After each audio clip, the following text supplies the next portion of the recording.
এই আমগুলো ছিলাইতে বসছে কতক্ষণ হয়ে গেছে। এই পিচ্চিরে দিছি আম ছিলাইতে, দেখেন আম কেমন এমনভাবে ছিলাইতেছে আমের অর্ধেকটাই ফালাই দিতেছে। কি কামলা শিখছে কর, এত বড় মাইয়া একটা আম ছিলাইতে পারে না। তো যাই হোক, আজকে আমরা আম ভর্তা বানাবো, আমাদের চ্যানেলের সাথেই থাকবেন। গ্রামে এইরকম স্বাদ পাওয়া যায়, আসলে গ্রামে থাকলে মজাই অন্যরকম। দেখেন সবাই মিলে কিভাবে আম ভর্তা বানিয়ে খাইতেছি।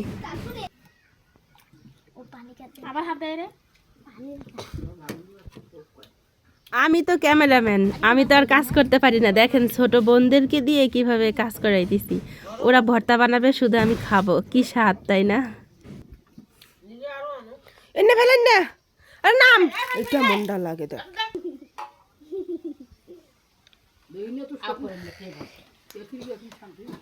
টেপ আছে বলে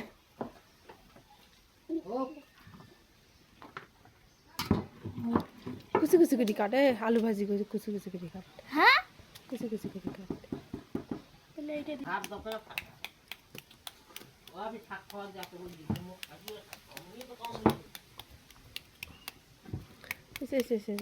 এত ময়লা কেন হে তোর হাতত? ময়লা কালা হইল কেন? কালা হইল না তা কি হইল? শারমুই কাটিম পালাও।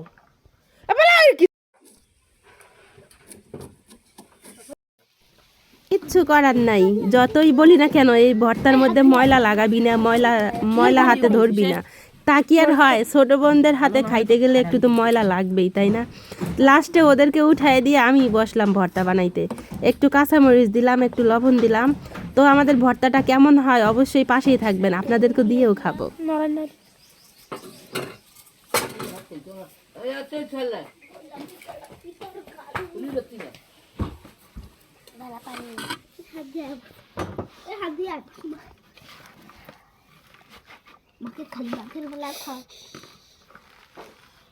খাইতেছি আমি, লাল পড়তেছে বলে আমার ছোট বোনদের। দেখছেন আসলে আম ভর্তা এমন একটা মজার ভর্তা, টক টক ঝাল ঝাল, যে খাইছে সেই বোঝে। আসলে এই সময় আম ভর্তা খাওয়াটা অন্যরকম স্বাদ, গ্রামে থাকলেই একমাত্র এরকম স্বাদ পাওয়া সম্ভব।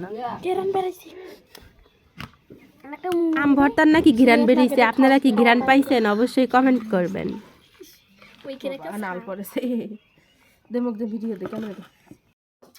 শুরু হয়ে গেল আমাদের আম ভর্তা খাওয়া। তো আপনারাও খান, সমস্যা নাই, আমাদের সাথে আপনারাও যুক্ত হয়ে যাবেন। আপনারা তো খাইতেই পারবেন না, দুষ্টুমি করলাম আর কি।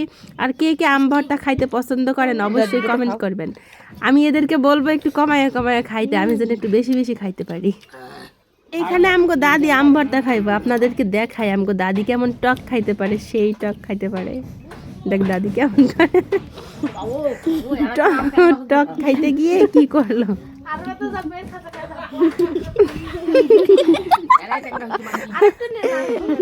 আজকের মতো ভিডিওটা এখানেই শেষ করবো। আর নতুন নতুন ভিডিও পেতে অবশ্যই আমাদের চ্যানেলটা সাবস্ক্রাইব করে রাখবেন।